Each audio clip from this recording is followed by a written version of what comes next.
Parte 8. Lendo então o finalzinho de ontem. Às 11 horas, apressada, apareceu Ângela, a mãe de Rosa. Identificou-se como a empregada. Desculpou-se por chegar atrasada naquele dia, porque havia precisado de ir ao posto de saúde. Um filho teria passado mal à noite. Gianina chamou a atenção ao descuido da casa. É que a gente divide as funções. Eu cuido da roupa e da comida e a Rosa da limpeza. Como a casa estava desocupada, Dona Matilde estava no hospital, a gente não tinha muita coisa para fazer e se descuidou um pouco. Sim, mas também encontramos muitas panelas sujas. É que às vezes eu tenho que sair correndo quando acontece alguma coisa com meus guris. E depois eu esqueço. Mas vou lavar agora mesmo. Nós já lavamos. Contudo, Gianina preferiu fazer o almoço. Não gostou do odor que Ângela exalava. Chamou a empregada e reclamou que havia pouco alimento na despensa. É que o seu Zé Maria não tem enviado direito o dinheiro da pensão da dona Matilde. Eu compro o que dá com o dinheiro da aposentadoria dela. E não é só comida, tem água, luz, material de limpeza e nosso salário. Tudo isso é conta para pagar. Tiveram que fazer compras para preparar o almoço. Luiz Mário fez questão. Havia um mercado no local que era de um grande amigo, ex-parceiro de banda. Catiele foi junto para lembrar do que era preciso comprar. Enquanto preparavam o almoço, ele resolveu continuar ao lado da mãe.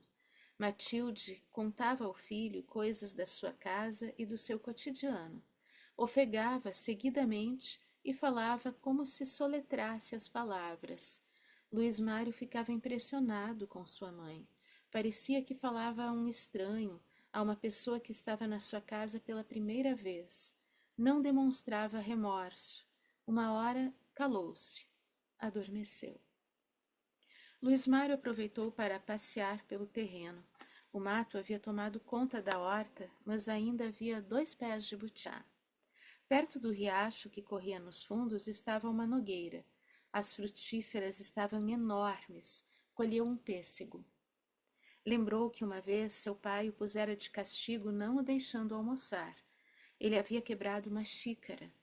Quando isso acontecia, José Maria pendurava um saco de pano no pescoço do filho e enchia com os cacos do que ele havia quebrado. Às vezes os cacos pinicavam no peito, mas tinha que suportar o castigo até a hora de dormir. É para aprender a ter mais cuidado com as coisas, seu Palerma, justificava o carrasco. Para matar a fome quando estava de castigo, escondido, se alimentava das frutas do quintal. Foi até atrás de um galpão, onde agora estava um galinheiro. Era por ali que ele brincava sozinho e fazia seus brinquedos. Arbustos haviam tomado conta do local. Passou pelo galpão onde guardavam víveres. Colhiam e faziam tranças nas cebolas e alhos, as réstias que ficavam penduradas nas paredes. No seu tempo de menino, o galpão sempre ficava lotado de víveres e ferramentas. Agora estava praticamente vazio. Encontrou o cavalete onde serravam as toras, dividindo-as em cepos. Em tocos largos, cortavam a lenha com machado, transformando-as em achas que pudessem entrar no fogão. Ele providenciava em gravetos que a mãe usava para iniciar o fogo. Usava um facão e cortava as achas. Trabalho delicado, exigia atenção para não ferir os dedos. Às vezes, uma farpa fincava dolorosamente na mão ou nos dedos, ou, pior, embaixo das unhas. Contudo, a lenha ainda era necessária no inverno para alimentar a lareira da sala. Incrível aquele cavalete resistir ao tempo. Ainda estava rígido. Os peões que fizeram garantiram que a madeira era boa e resistente. Pelo visto, tinham razão. Quem será que corta a lenha agora? No seu tempo, Jubal e Joel conseguiam serrar. Cada um ficava numa ponta e puxava numa serra com uma lâmina de 1 metro de tamanho, que ia ritmado de um lado a outro. Joel, o mais forte, era o que se encarregava de colocar as toras no cavalete. A lenha vinha dos desbastes e das podas das árvores da fazenda. Naquela época, sua mãe tinha que acordar cedo, tanto na estância como na casa do boi morto. Acendia o fogo para aquecer a chapa do fogão. Preparava o café, arrumava a mesa e acordava os familiares. Durante o dia tinha que manter o fogo aceso para preparar o almoço. Agora o fogão a lenha deu lugar ao fogão a gás. Não havia mais depósito de lenha. Foi até a frente da casa. O portão não era mais o mesmo. Na sua época era de madeira e agora era de ferro. A cerca, que era aramada, deu lugar a um muro de alvenaria. Recordou o dia em que saiu chorando e fechou o portão com a intenção de nunca mais voltar. Lembrou-se de que, quando era criança, descobriu com seus amigos nogueiras escondidas num mato. O campo pertencia ao exército.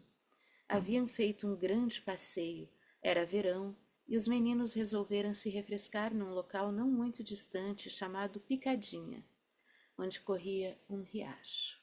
Na volta houve quem quisesse caçar pássaros. Entraram num mato, na área que pertencia ao exército, e se deliciaram comendo frutas de umas nogueiras pecas. Novo capítulo: O menino que colhia nozes. No dia que saiu de casa, pernoitou embaixo da ponte do riacho Picadinha. Uma ironia, foi o que o pai lhe recomendara quando discutiam. Era o único local que poderia servir de abrigo e esconderijo caso quisessem procurá-lo. O problema é que se localizava exatamente no caminho para a fazenda, que ficava próximo. Talvez o encontrassem, mesmo assim não tinha ideia de outro lugar para ir. Saiu de casa apenas com a roupa e o casaco do uniforme escolar. Limpou um pedaço de terreno, retirando as pedras e os galhos. Deitou-se. Custou a dormir. Imaginava o que aconteceria se uma cobra aparecesse. Qualquer barulho o assustava. O chão duro doía o corpo. Imaginou que poderia arranjar uma linha para pescar peixes. Então pensou no futuro. Como iria sobreviver? Como viver sem precisar voltar para casa? Como ficaria sua mãe? Uma dúvida. Por que a mãe não o defendeu? Via a maldade do pai. Viu ele se afastar da casa e ficou quieta. Será que até a mãe o desprezava?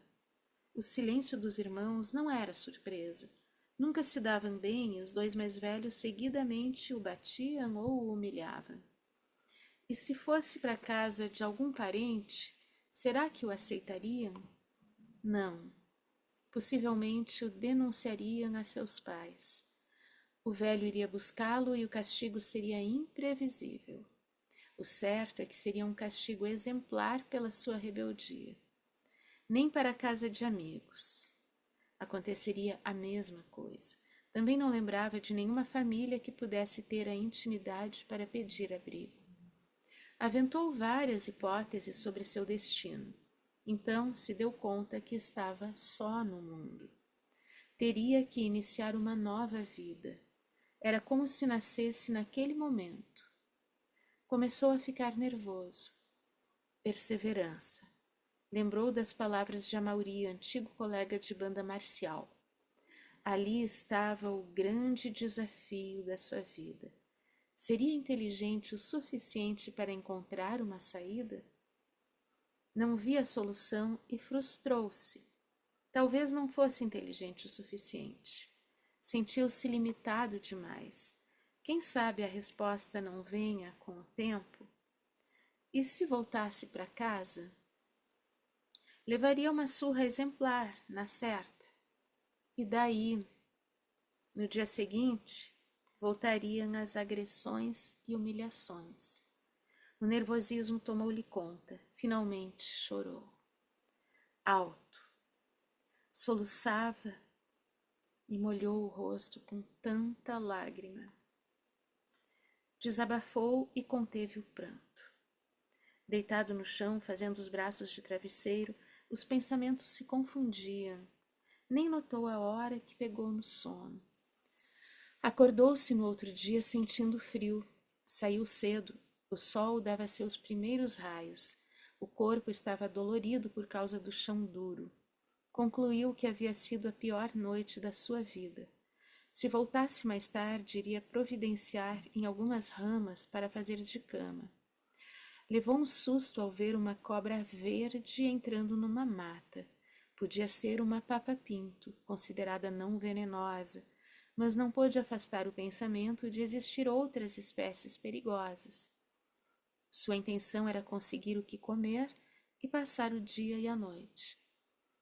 Foi ao local das nogueiras que havia descoberto com os amigos, colheu várias frutas, quebrou várias nozes, comeu algumas como alimentação da manhã e deu-se conta que poderia vender algumas. Na sua casa havia uma nogueira e inúmeras vezes venderam o excedente para armazéns e doceiras. Lembrou que o armazém Denardim vendia nozes. Quem sabe também pudesse comprar as que colhera para revender.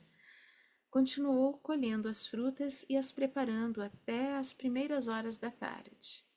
Na falta de embalagem, enrolou as nozes no casaco. Perto das 16 horas, voltou ao Boi Morto, pensando em evitar passar perto da sua casa. Optou também por evitar a rua e passou por um riacho. Por lá, prosseguiria seu caminho e não seria visto pelo pessoal da vila, principalmente pelos parentes. Ele viu um varal com muitas roupas. Não havia ninguém por perto. Invadiu o terreno e roubou uma calça e uma camisa. Seria ótimo. Saíra de casa apenas com o uniforme do colégio. Queria levar mais coisas, mas viu movimento na casa e correu para os fundos. Lembrou que seu pai poderia ter ido para a fazenda. Seus irmãos deveriam ter ido para a escola. Na casa, possivelmente só estaria sua mãe. Resolveu arriscar e entrar pelos fundos do terreno. Os tomateiros estavam enormes, tapando as treliças, assim como um milharal. Constituíam um ótimo esconderijo. Dificilmente o veriam andando pela horta. Os cães o reconheceram, mas não fizeram alarde. Foi até o galpão, onde sabia que estava um pequeno aparelho de madeira para quebrar nozes. Seria ótimo para adiantar seu serviço e não machucar as mãos. Aproveitou e pegou uma sacola de lona excelente para levar seus produtos e a balança do seu pai. Observou numa prateleira vidros com nozes já prontas. Haviam sido colhidas e preparadas uns dias antes. Talvez dessem uns 20 quilos ou mais. Que beleza! Encheu a sacola. Achou interessante levar algumas latas que poderiam servir para aquecer algum alimento e um velho caneco de alumínio. Após realizar seu pequeno furto, os cães o acompanharam. Não tinha como espantá-los. Assim que pôde levantar a voz, os espantou para que voltassem para casa. Conseguiu vender as nozes.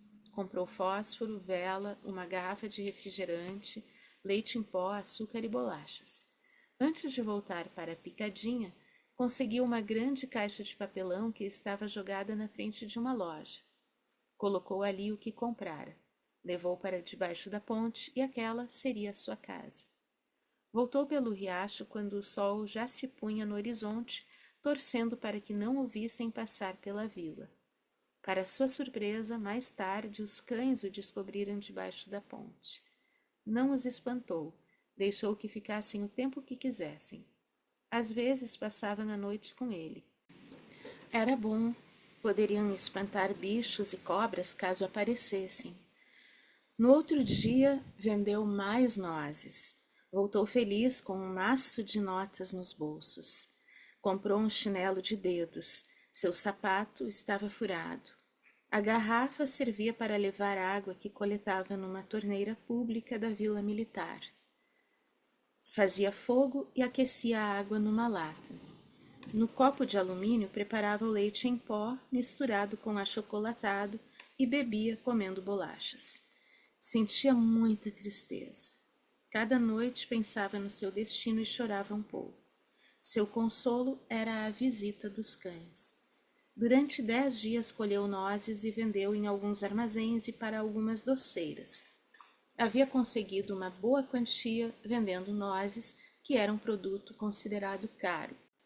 No tempo que visitava seus avós, ficou sabendo de um cortiço próximo da residência deles, que chamavam de Cabaré do Alberi, que alugava peças a preços módicos.